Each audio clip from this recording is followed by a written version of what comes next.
Looks like it's time to get started. This is our continuing series of OMMS and the Clerks Association, Clerks and Treasurers Association, having a series of trainings.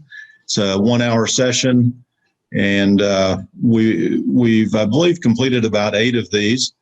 This is the one I've looked forward to the most because I thought it would be a great idea to have a presentation to the Clerks Association and the city clerks around the state of those past city clerks who have gone on to be city manager, because there's just so much knowledge and information and expertise that's come from the clerks who have either been promoted or demoted, depending on how we characterize that. And we're fortunate today that Pam Polk, Ashley Slaughterback, and Vicki Patterson have agreed to be a part of it. We could not have found a better panel and a better group to discuss it, because they just bring so much experience to us. I think it's tremendously beneficial to the clerks around the state. So I get the privilege of being the host, and hopefully I just do a good job of asking questions, because I really want it to be about the 3 of you. So let's start with Pam, since she's the longest tenured of the city managers. And why don't you just give everyone kind of an overview of your background in municipal government? Okay. Good morning, everyone. Or I guess it's afternoon now. And I think that means I'm the oldest. Thanks, David. Yeah. Oh, well, just a little about me. I was raised in a small town in southeastern Oklahoma, a little town called Rattan. I know Vicki knows where it's at. It's down in her neck of the woods. Population of probably about 400, if that much.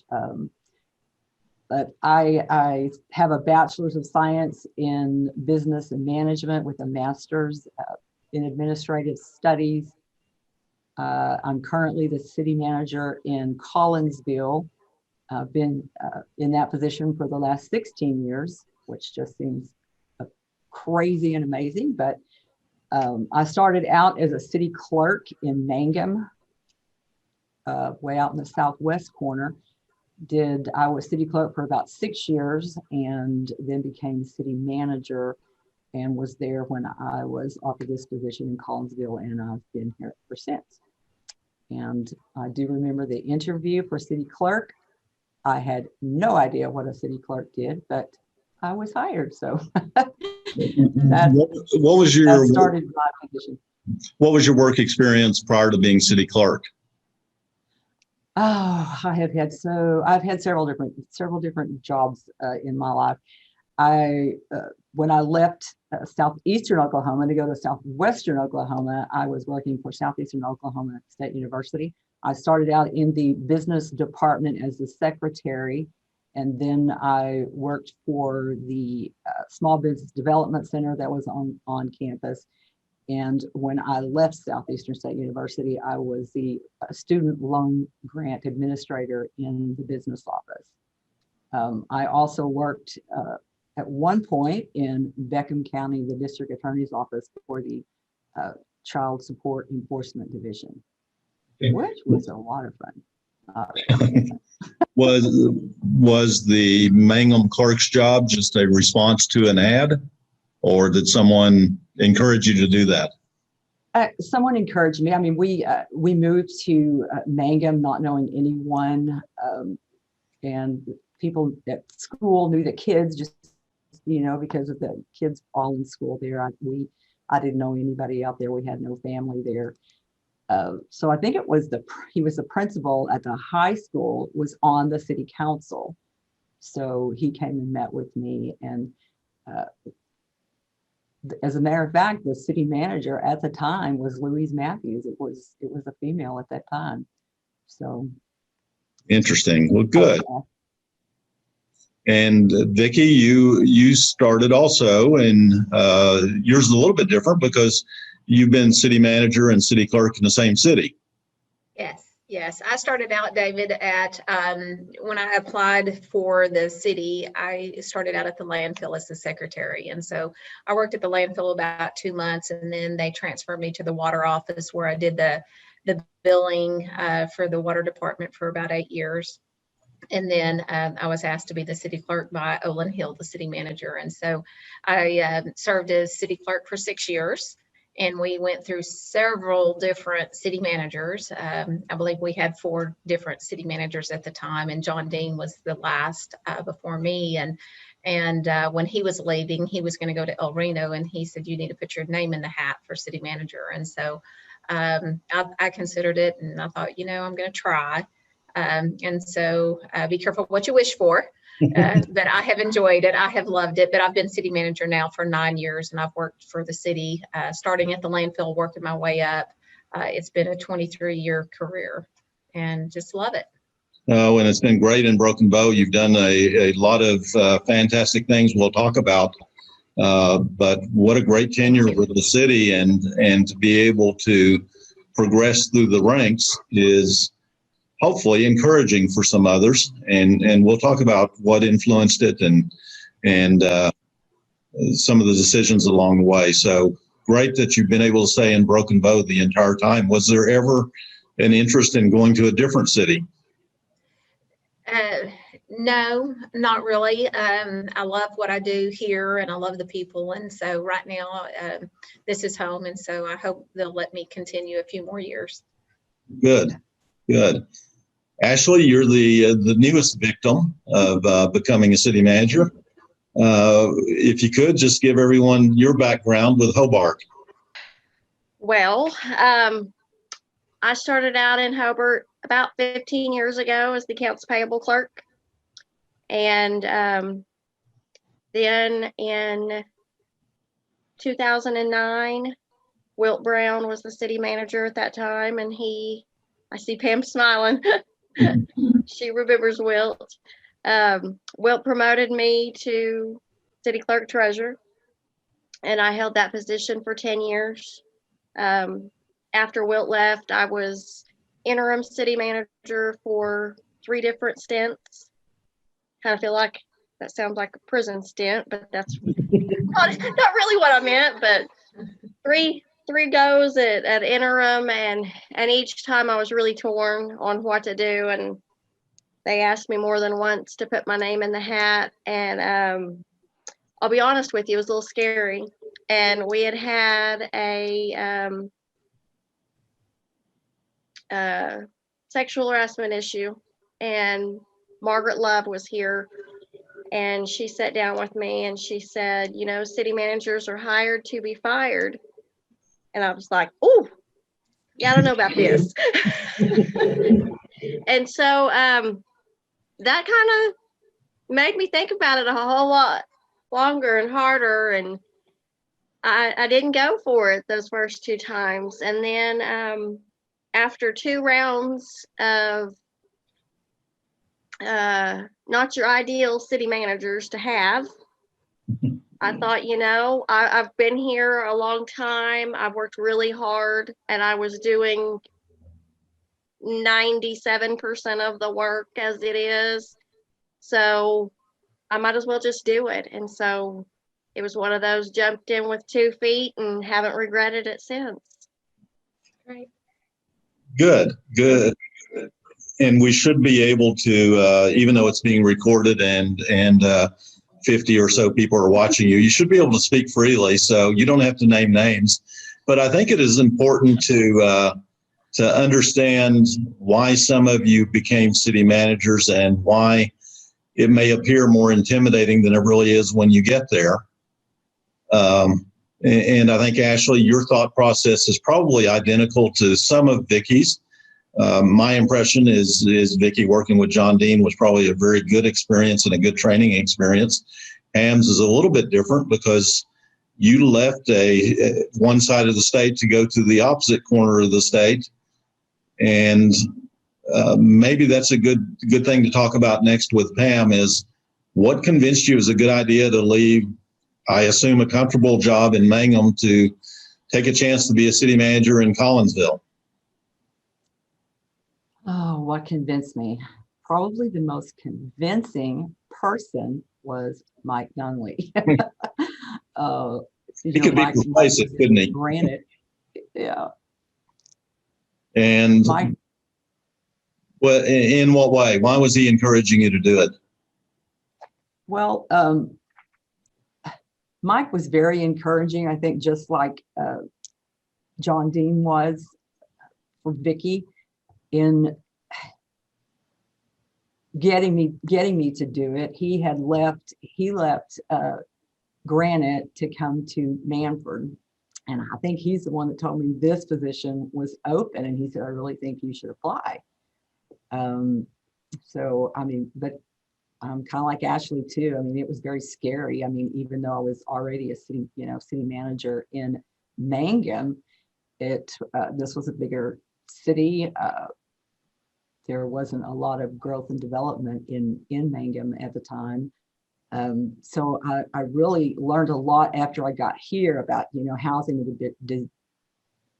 divisions and developments. And I just learned a whole lot more here. But Mike and all of the my male city managers were very encouraging in that, you need to try this.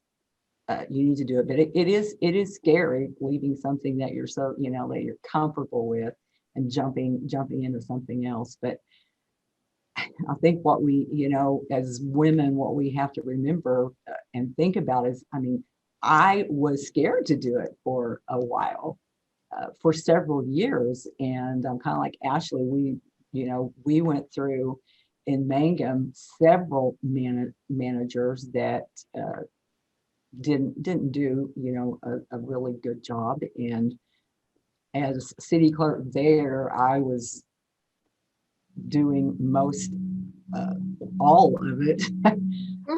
So I thought, well, why not? Why not put my hat in? And that really started it for me. But it did take me a while to realize that that I could do it, that I did have the education, the experience, the abilities, and the desire to do the job. Good. And you also had the advantage you could call Mike if you needed anything, couldn't you? All the time. And I did. Yeah. And it's an important point, I think, for any city manager to have a network of people who they can rely on. Hopefully, the city managers amongst themselves become that. But I'm sure, I know in Pam's case that Mike was such a big influence for everyone. Not that he always had the answer, but he sure acted like he did. And he was usually right, wasn't he? He was. Vicki, you mentioned John Dean being an influence on you. I assume the same type working relationship with John that made it easier to go that direction. It did. John was a big influence on me, and he encouraged me. And before John, we had went through several city managers, and so I just took from each city manager what they did right and the ones that I really didn't agree with. And John and I agreed on a lot of things. And so he was a big influence. And so for me, I still can call him and he will help me. And so it's nice to have that networking ability. So, also nice to have him back in Southeast Oklahoma at Durant, so he's close by again. It is. So, and just like Ashley and Pam was saying, I was terrified. I had, my kids were still in school, and it's a terrifying thought to take that leap and fail. And so I really had to think long and hard about it as well. And then, but the council was behind me, and so it's been a good experience. I tried it for 6 months. They gave me the option to try it for 6 months, and if I didn't like it, I could go back to city clerk. And so that was kind of nice as well to have that safeguard. But I love it. I have no regrets. And one of the things that attracted me to it is doing some projects and making the lives for everybody in Broken Bow better. I love projects. And so we just finished up a splash pad. And so it's right now we're doing a 2 million gallon water tank. And so that's going to help, the future and economic development grow here in this county as well. So Good. It's a fun job. It's a hard job, stressful, but it's fun. Ashley, who's been an influence that has encouraged you or helped you in making the transition since you're the newest at doing this? Well, I have Robert Johnston on speed dial. That's a good person to have on speed dial. He's been a good friend for years, long before I came a manager. And then we have a group that meets, or we did meet before COVID-19. Dave Slesky, Chuck Rawls, Dave Andren. There's several down in my neck of the woods, and we get together and have lunch and cuss and discuss what's going on. And it's good to have somebody, especially in, you can call anybody, but if you have somebody that's close and kind of has a, you tend to kind of have the same problems in our different areas. Not that it's not probably the same across the state, and whether it's big or small, can't get my words. We all have the same problems, just on a different level. So, but Robert left Frederick recently and went to Clinton, so at least I still have him close by. And he's been wonderful to me. And I think back to different things that Wilt taught me over the years, and he was conditioning me to be a city manager. I knew that from the beginning, and he was a great man. It was just at the time that he left Hobart, I was pregnant with my second child, and things were so crazy with not only how he left, and just we wasn't in a very good financial situation at the time, and it was just not the right time. So that's something that everybody has to think about, whether it's the right time for themselves in their personal life or in their career, or there's so many variables. And Ashley, how hard has it been to transition in your same city? Your former cohorts are now your subordinates. Has that been a challenge? Not really. In the beginning, I did have one employee that he was an older male, and he was of the mentality that a woman's not going to tell him what to do. And he didn't last long, but he did leave on his own, and nobody was sad. You were the right person in the right place to take care of that problem that probably had been there a while, right? Yeah, and I'm younger, and I think that gave him the idea that he could bully me. But I grew up in the Panhandle, and I've got broad shoulders and thick skin, and I like a challenge. Ashley, I have like that that. same thing here. A gentleman that worked here, and he actually came in and told me that he wasn't going to work for a woman, and he left, But like you said, it worked out. It worked out well. But other than that one, it's been really good. We're small, and we've developed. We're more of a family than we are, coworkers, and most all the department heads come in and sit down, and we talk about everything from our kids to what's going to be for supper, and we work, but we've developed a really close relationship with each other as well, and that helps. Yeah. So it makes it hard when things go bad, but for just your everyday conversations and having to work with each other, it really helps to have that relationship with your people. And one of the things in the past, the last city manager, he wasn't ever here, and he wouldn't know the employees' names if they walked in the door to talk, and you can't operate like that. Your employees need to know that you at least know their name, and that you care about them, because if you don't care about them and show that, and go get out of the office and go to the work sites and check on them and make sure everybody's good during a water leak or whatever the situation may be, you get better work. Yeah, and you raise a good point, which was really one of the topics I want to talk about. And you don't have to name names, but what are some of the worst traits you saw in some of the people you worked for? And that would be one of them, the absence and indifference. And maybe Vicki, what would stand out to you as some of the things you saw that others didn't do so well that you know you could do better? There was one city manager that she and I, when I was city clerk, went toe to toe because she didn't treat all the employees fair. She had her favorites, and it was just very difficult to deal with her. She was here 9 months, and the day that I was vested with our retirement, I had packed my office, and that was the day that they had her on the agenda, and she was terminated that night. But she just didn't treat everybody fairly the same. She was I learned a lot of not, that you have to treat everybody fairly. And I fought for the employees, and that helped when I transitioned from city clerk to city manager, because they knew I was going to do my best to take care of each and every one of them. Because I did stand up to the city manager at the time, because it was a very difficult time in all of our careers here at the city, because she was just, it was not a good working relationship at all.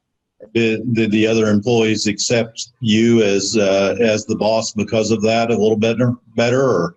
They did. I was city clerk for 6 years, and so I fought for them, worked hard for them, tried to keep all their benefits and do the best I could for them every day. And so when they knew I would do the same as city manager, so they worked very hard. We all have kind of like Ashley, we have a good relationship with all the department heads, and so we're all a team. I want to stress that we're a team, and care about them and their families, and make sure that they have everything they need to do their job safely and get home to their family at night. And so we have a good working relationship. It was not difficult. I did have a couple of people that were males that were older than me that did not want to work for a female that was younger. They have left, and it's better. We're all better off. I don't allow anybody to bully anybody. We're all, a team, and we work hard together, and we got a lot accomplished. We did 36 projects last year, and I think I drove everybody crazy. And this year we're taking a break. We do have a good relationship, and I think that's important, like Ashley said. Good. Pam, what traits have you seen in managers that maybe are not the best that you tried to learn from, because we all learn from things that go wrong? Is there anything that stands out as a trait from someone you came across in the past that influenced you? Yeah, there's really only one, because I was blessed to, Ashley, I don't know if you know, but Wilt was in Mangum at one time too. He was, and he helped me also. I do want to go back to the timing issue of choosing, or when you decide to do it, because as Ashley said earlier, there was one city manager in Mangum that I knew I did not want to follow, even though the council came to me and wanted me to take the position, but it was a political hotbed. He was deeply entrenched in the community, and it was pretty divided at that time. And I did not want to follow him because of some of the things that he had done. Maybe arrogance is one thing I would say. When you you're just too arrogant.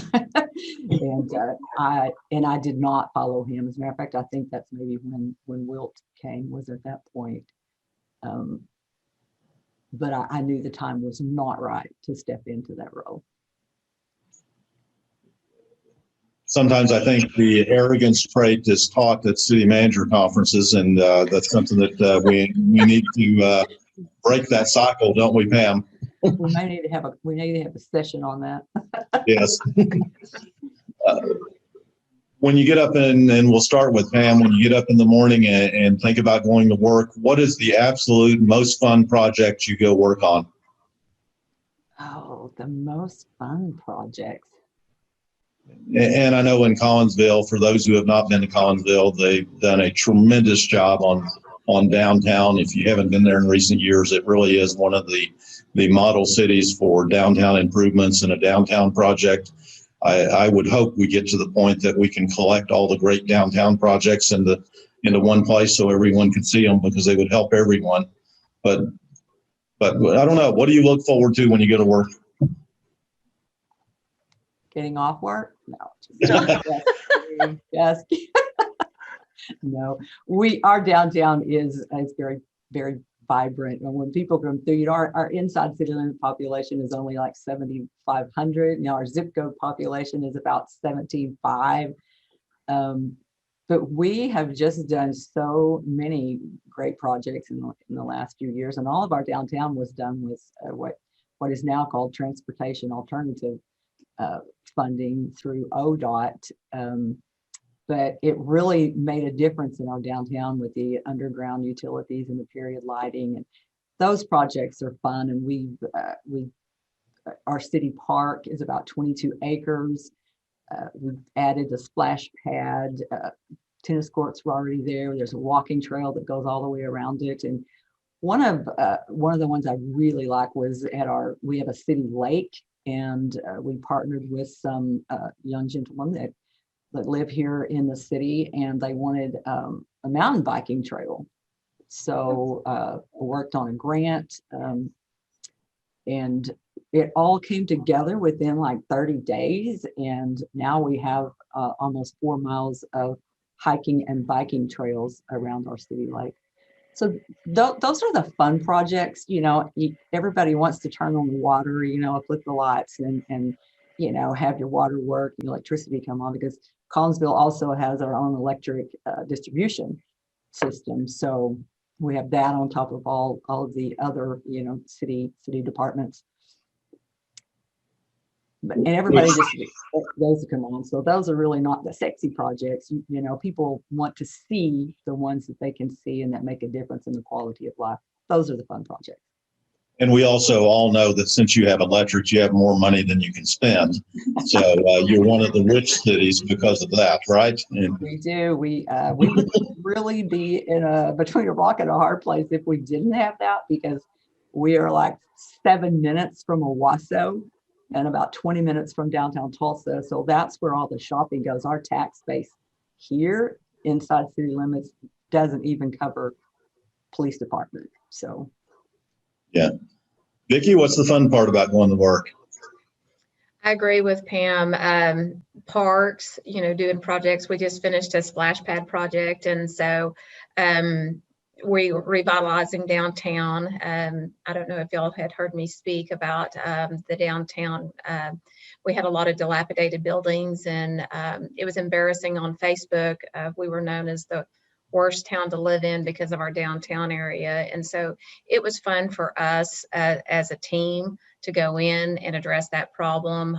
We worked with the property owner, and they donated 12 buildings to us downtown. We went in and took all those buildings down, and now we have a blank canvas. And so it's very exciting. We worked on a master plan, and an amphitheater is in the works for downtown. And so it's very nice. Those are the fun projects, to see something happen. So see downtown transform from just boarded up windows and roofs caving in and being on Facebook, to the worst city, to cleaning up and trying to economic development to get more businesses in downtown. So those are the fun things, along with splash pads and the projects that you can actually see, and see the kids going out and playing at the parks is always fun on some of the projects that we're doing. And really projects that will have a lifetime impact on Broken Bow, won't they? Yes. And Mike Nunley was a big influence on me as well. And, after listening to him at the OML conference many years ago, and challenged us to come back to our town and look around, and clean up the town and use those spots for economic development. And we have a Chicken Express that's opening up soon. And we, have a LOI with another restaurant that's going to come in hopefully in February. So it's very exciting to see progress for our Good. town. Good. Ashley, what do you look forward to when you go to work? What's the fun part of the job? Well, I don't have a good park to look at right now. It's dry. We don't have water in our small little lake. I guess you call it a lake. Some call it a pond. We're in the midst of doing a very large water project, and it's going to entail, it's Hobart Lake at Rocky, better known as Rocky Lake. It's just north of us, and right now we're sole source for water. So not that it's a fun project, but it's a dire need project so that we're not sole sourced for water. I did get to go out on the dredge when we dredged it, and that was pretty neat. Not something just anybody gets to do.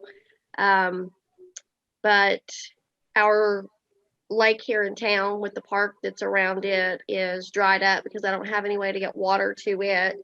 But we're going to utilize this time to also clean it out and make it a third emergency source of water.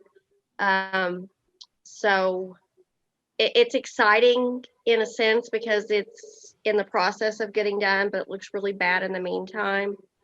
We have done a lot of downtown revitalization. That's kind of stalled. Getting ready to do another sidewalk improvement. It was supposed to start Monday, but it didn't for whatever reason. We broke ground for a new hotel, which is huge for Hobart. There's supposed to be a casino coming as well, which, like everybody, I've got mixed feelings on, but that hotel it'll be really good for us in so many ways. Right now, everybody's driving to Clinton or Altus to stay the night. So it'll be nice to have a true hotel, and looking at a travel center for the highway next to the hotel and a restaurant within the next year. So I guess seeing the growth is probably the fun part, knowing that you've actually done something that's made a positive difference. It's fun to watch that fall into place, and hopefully it continues. Good. Let's do the opposite. And what's the worst part of the job? If you have something you're going to have to deal with, and let's exclude COVID and those type of things from it, because everyone's dealing with that right now. But what's the part of the job you just dread? You sit around and say, I wish I never had to deal with that again. Is there anything that just stands out, whether it's personnel or whatever it may be? Well, it seems there's always personnel issues. And those are hard, most of the time. The worst part, though, wow, I don't know, because I kind of like it all. But one thing that jumps into my mind when you said that is disasters, natural disasters. Because when the 2007, 2008 ice storm hit here in this area, we were, being an electric distribution system, we had people without electricity for 3 weeks. We had to find places to put contractors, we had to find places to put people, we had churches that were acting as Red Cross shelters, bringing in cots. We even had contractors staying here in City Hall in the commission chambers, and just trying to manage all of that. The logistics and, because you want to keep your employees safe, you want to keep your citizens as safe as possible. And it really did actually look like a war zone here, because it was just totally dark and, trees down everywhere. And that is the one thing I've said, I hope I do not have to go through again. And then, floods hit. So then a tornado hits. been through several natural, natural disasters, and that's probably one thing I wouldn't want to go through again or have to deal with again, which I know we will, but you just, you do your best and you take it as it comes. So Good. Vicki, what part of the job do you just most dread, wish you didn't have to deal with? Personnel sometimes gets to me. It's really hard when since we're a small town, population around 4,000, when you let somebody go, terminate them, you see their family at Walmart, Pruitt's and church. So personnel is probably my most difficult thing that I have a challenge with. Good. Ashley? Personnel is going to be part of it. Like Vicki said, small town, you see everybody on a regular basis. I've even stopped going to the grocery store. I send my husband because, you've either fired somebody's brother or son or whatever it may be, or you've cut off somebody's water, and they take it personal, and sometimes it's hard for them to have that, separation of business and personal life, and it can be challenging because we don't want to cut off grandma's water or whoever's water that may be, and I guess a lot of people don't realize that we have to operate this as a business. And even though we're here and we know these people, we've known them for years, we've got to operate as a business, and we've got to do what we have to do. And sometimes that's difficult. And then, some days it's great thinking this job never is boring. You never know what the day's going to bring. And that can even be from hour to hour. And so sometimes that's the fun of it, because you can't get bored. If you get bored, you're missing out on something, because something is going on. But also that can be to the detriment too, because you never know what that day is going to bring. So it's a double-edged sword. How do you keep from becoming all-encompassing 24/7, since you do live there and there's such high expectations of the city manager? How have you managed that part of it? And Ashley, let's start with you since you're the newest. How do you manage that expectation of, or yourself, that I can't work around the clock all the time? Has that been a challenge? But I do work around the clock all the time. I've seen city managers who do that, and you can't do that forever. And it's usually it's not that challenging, but all of my employees know that my phone doesn't get turned off. It stays on whether I'm on vacation or whatever else, but they're very respectful of that too. They only call me when they truly need something that they can't handle, or at least want me to know about. So it's not very often that the phone rings in the middle of the night or when I'm away, but they know, and I think that helps for them to know that I am available. Whether it gives them a little bit of peace of mind, because we've had managers in the past that they wasn't available after 5 or on the weekends, or when they're gone, they're gone. And they know who to contact if they can't reach me for some reason, if there's not cell service. But I've got up in the middle of the night and I've gone to the police department and I've helped them do whatever they need to do. Or if we've had a problem, I've gone out in the night to make sure the guys are okay on their water leaks.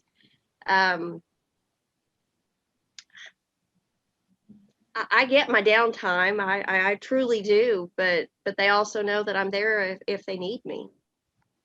Good. Vicki, how do you manage the time of it and keep it from becoming all-encompassing 24/7?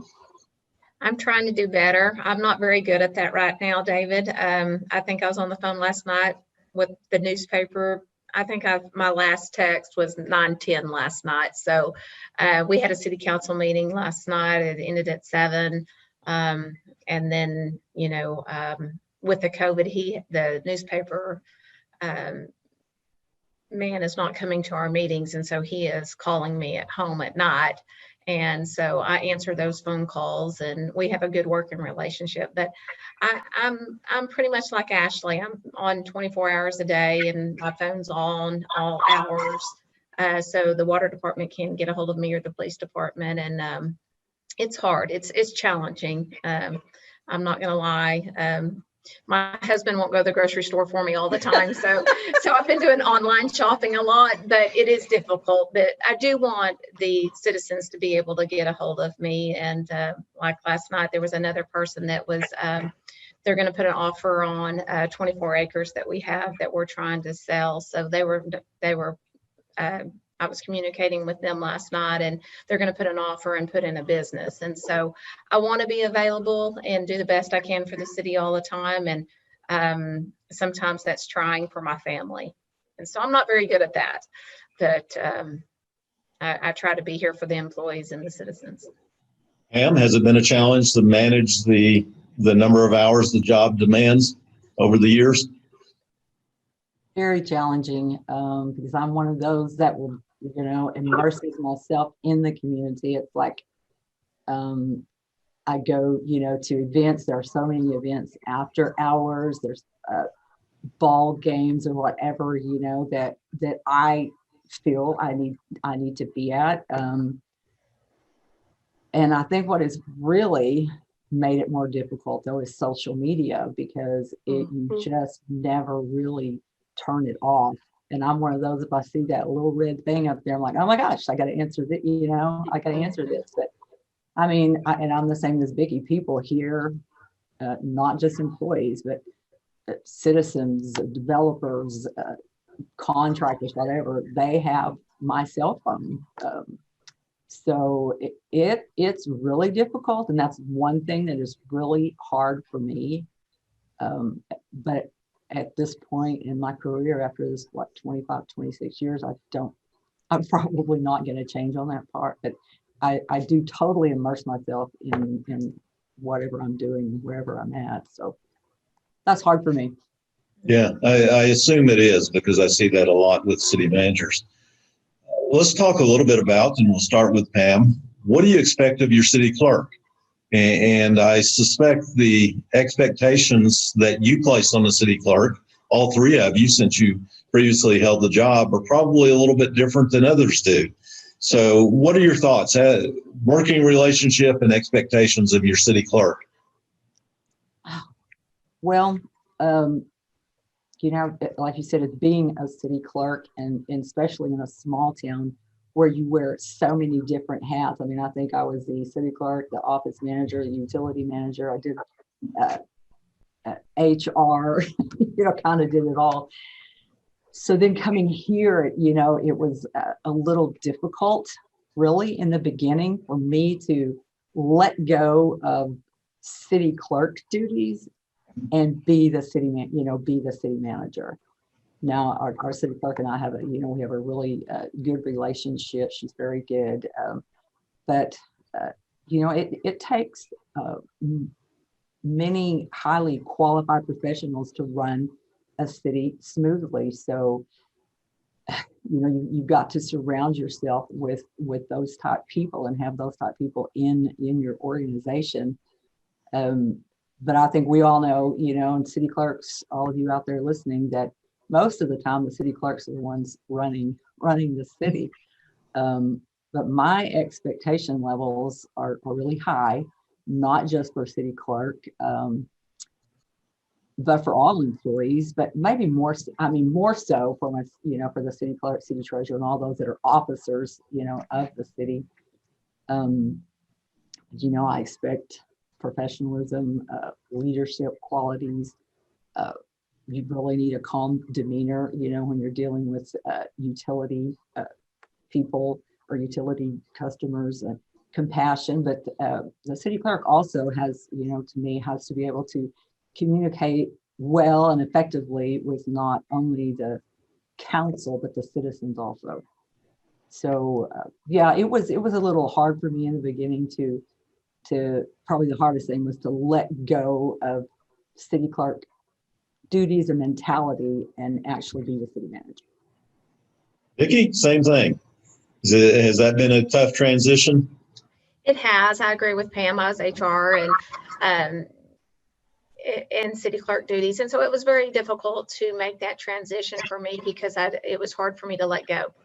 I drive Miss Amanda crazy, because I kind of expect a little more out of her than probably what some of the others city managers maybe have expected out of the city clerk. But I want to train her, and I want her to know everything that I'm doing. So if I decide to leave or if they decide to let me go, I want her prepared that she's not having to scramble like I had to a time or two on projects. Like I have no clue. It was embarrassing to say I have no clue what they were working on. So I bring her in and expect a lot on her to kind of keep up with the projects that we're doing. To take that extra step in customer service on our employees to make sure they have everything that they need on insurance, or if they have a procedure coming up that they understand the deductible and don't have a situation that they went to an out-of-network doctor or a hospital. So with us doing 36 projects last year, Miss Amanda was about to get me, but we have a lot to keep up with. But I do since I was in that position, I do expect a lot, and probably harder on her than, what I should be. So. Ashley, how hard's it been to have your replacement? It's tough. It is hard letting go, and it's also hard when you've done both roles for so long, when you didn't have a city manager that was doing what the city manager needed to do. It's hard to remember, that's not mine anymore. Dividing that line and what the city manager should be doing, even though they wasn't, to when you have an active city manager, finding that line. But you've got to work closely with your clerk. Your teamwork is probably the most that you need to develop and have that strong working relationship with. I made some notes. I'm cheating here. Transparency, that they've got to tell you everything that's going on. And so that one of my pet peeves, I guess you could say, is when I don't know what's happened and somebody comes in the door and wants to talk about it, and I feel like, I'm caught off guard. So I need them to tell me the important things that are going on and the big complaints. So if somebody does come in, I'm prepared for it. Also, in the past, I tried, as when I was city clerk, to handle what I could and keep some of that off the manager. The manager can't handle everything every day. There's, you've got to be able to depend on your department heads to handle what they can handle within reason. And so that's been a challenge, getting the new person to understand their new role, and that the work that I did as city clerk treasurer is not necessarily going to be the work they do, because I was doing the city manager stuff as well. And so sometimes there's a little conflict there, because, well, you used to do that. Well, I should not have been doing that. So it can be challenging, but as long as you're, pretty open and upfront, and you've got somebody that you can talk to, it makes it easier. And luckily I was able to promote within. And so I promoted somebody that I had been taking with me to clerks and treasurers training for years, and we had worked together for years. So that was a little easier transition, but letting go of it, because some days I'm thinking, I feel like I should be doing something, especially right before council meeting.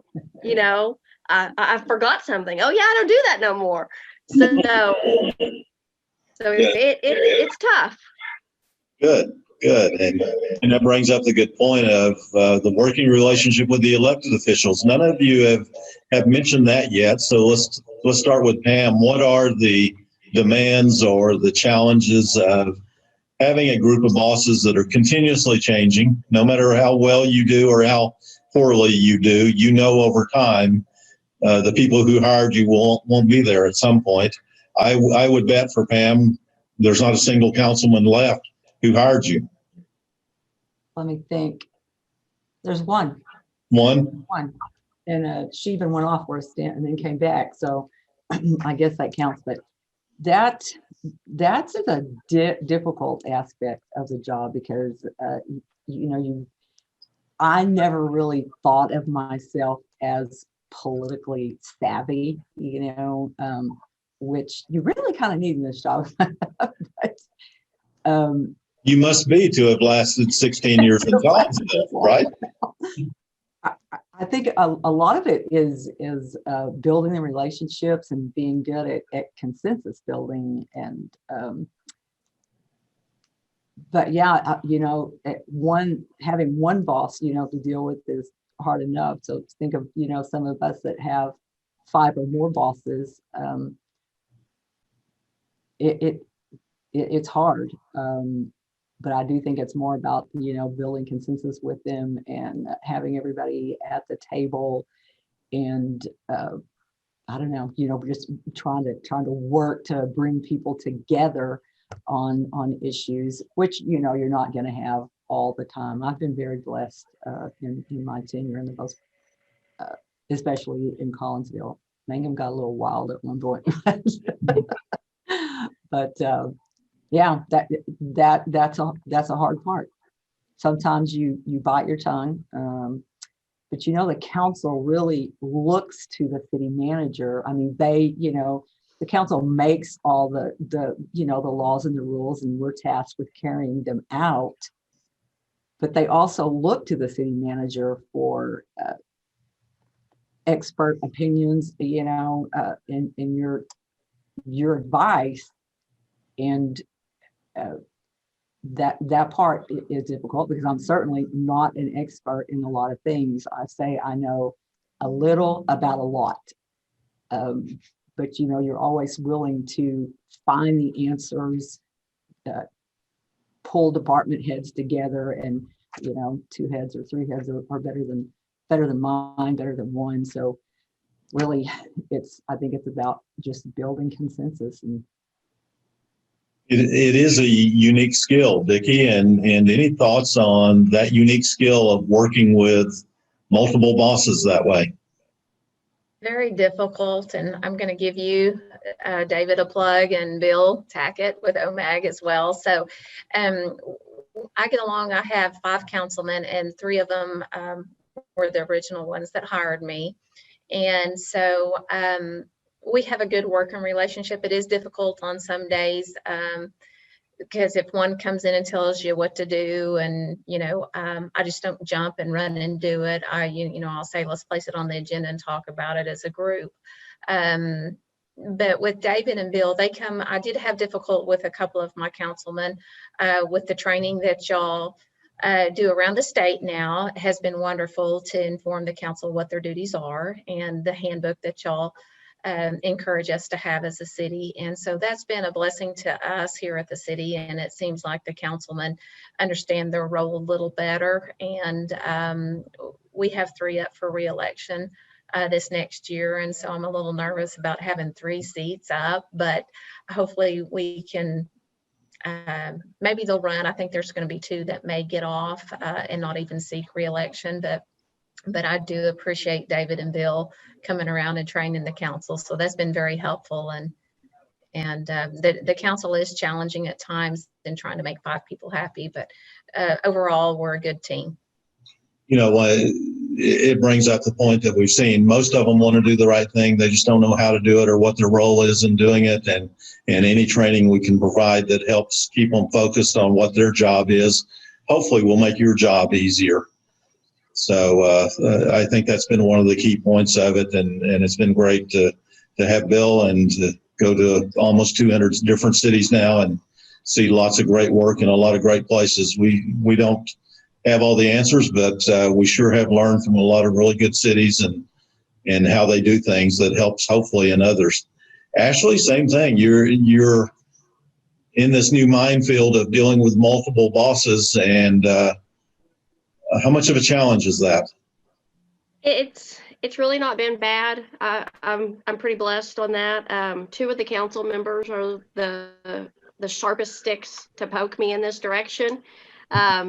So that's been that's helped in a lot of ways, and your training helped the one council member that was the challenge. So thank you for that. And I have told him a few times, go back and look at that handbook. So that is, it's scary also, because especially if you're getting 3 new ones, and that's majority to get rid of you. But as long as I do what I know I'm supposed to do, I've just got to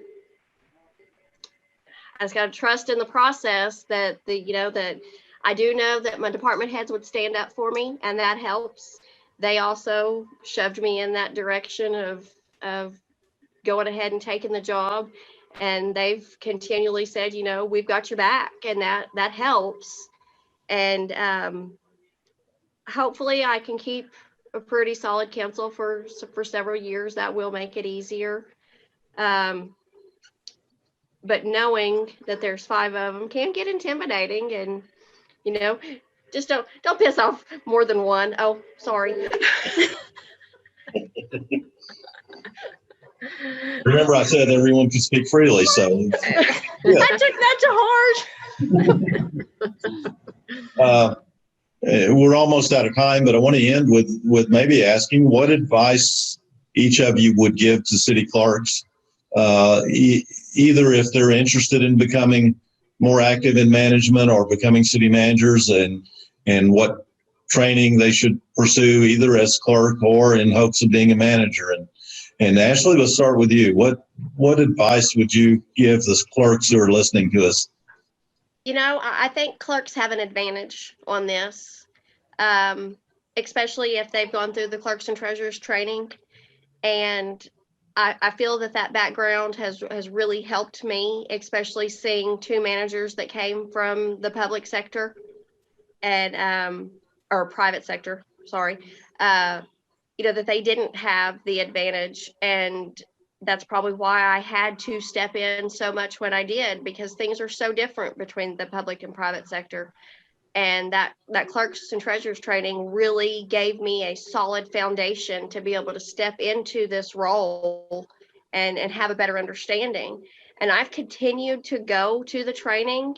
I had a little bit left to get some certifications, but I really feel that training, gave me an advantage, and I wanted to continue going. And, David, I did talk to you about how different the training was between the clerks and treasurers and the CMAO. And I really feel like bringing some of that training over could be beneficial to a lot, especially new city managers. Oh, I agree. We've talked about that, and the clerks training is by far, I think, of all the organizations, by far does the best job of programming and providing good content and good training for their members. And just as importantly, they work harder at that training than any of the other organizations. It is intensive, hard work. It is. But great content. It's top notch. And I think if you've already been a city clerk, I think you need to find a city manager, whether it's your own or somebody else or one of us, and talk it over and tell your fears, and kind of squash that before and see if it's the right time to step up and try for it. And if it's not the right time, that gives you more time to reach out and talk to people. And I'd be glad to talk to anybody and tell all of my fears, more than this hour can can hold in. But if you have that clerk's background, you also have the background of the city council meetings, which can be intimidating for some. And I remember my first council meeting, and I was just filling in for the clerk at the time, and I never lifted my head up. I kept it down, and I'm taking my notes, and I thought, oh my gosh, I don't want to do this. And now I'm just, sometimes I think I take over their meetings. I'm like, no, we're not doing this. And my city attorney, sometimes I think he feels like I take over for him, because my one council member, he'll start talking. I'm like, hey, that's not on the agenda. We're not talking about it. And, I'm fine up in front of that whole group. So I think if they're not a clerk, they need to set through some meetings. But if they already are a clerk and they're thinking about it, just talk it over with a few people, whether it be their council members, their current city manager, or one of us. And, when it's their time, jump, do it. Good. Nikki, same thing. What advice would you give? My advice to the city clerks, don't be scared. I was scared of the budget. That was very intimidating to me. At that time, we had like a $12 million budget. We're up to a $17 million budget now. And to me, that's one of the fun parts of my job. What can we pay off? What can we pay off early? What projects can we pay in cash? So I love the budget now. That was one of my biggest fears. And my advice also would be put in the time. If you're looking at the city manager's position, be willing to learn, putting the time, learn how to do economic development. Don't be an 8 to 4, first one, to leave in the evening. Ask your city manager what you can do to learn, and also how to help, them in their, operations, the day-to-day operations, because that would help you. I did that with John. John was willing to help me, and I tried to help him as much as possible. And then also, and Olin was a wonderful city manager also to learn from, and he was willing to show me, kind of what he was working at, what he was looking at. And so my advice would just be, put in the time for the city clerks. If they're interested in the city manager's position, put in the time with the city manager, and ask those questions, and just be prepared, and don't be scared. I mean, it's been a blessing to me, and I love my position and my job and our team. So it's a very rewarding job. Good. Pam, what advice do you give to the others? Well, I agree with both my colleagues. You got to put in the time. I think you've got to want to, to have the desire. I've always wanted to leave a place better than I found it, in the hope that I've done something positive and good along the way. Like you said about, the quality of life, and leaving something for years to come that makes a city better. And what Ashley said about the clerk's training, is absolutely true. I think I ended up as a master municipal clerk, and that training was invaluable for the next step. And I would say take the leap and believe in yourself and your abilities and what you've already accomplished. But you do need to put the time in, and just believe in yourself, because you can do it. Good. Well, I thank each of you. What a tremendous service to the clerks around the state to get to hear from the three of you, because I think you set such a good example for those who have lived through this for years to get to the position you're in, and really have the right approach to what it takes to be good at it. And that's a great service to each of your communities, and also to the other clerks to be able to hear that. So I think we're out of time and went over a little bit. I want to thank Brenda from the Clerks and Treasurers Association, and we'll get with her and look at putting together some more series like this, because I think it's a tremendous benefit to the members. And for each of you, you're going to help us make the CMAO training better too, because that can I say one more Sure. thing? The Sure. CMA, which is the City County Management, they have a chapter of Women Leading Government. So if anyone, people might want to jump on there and see what that's all about. It's really pretty good. And you get to Good. talk to clerks and government officials, female, all over the country. Good help. And thanks to each of you. And we'll conclude for today and look forward to doing something like this again. Thank you. Thank Thank you, you. David. Thanks. Bye. Bye. Thank you. Bye.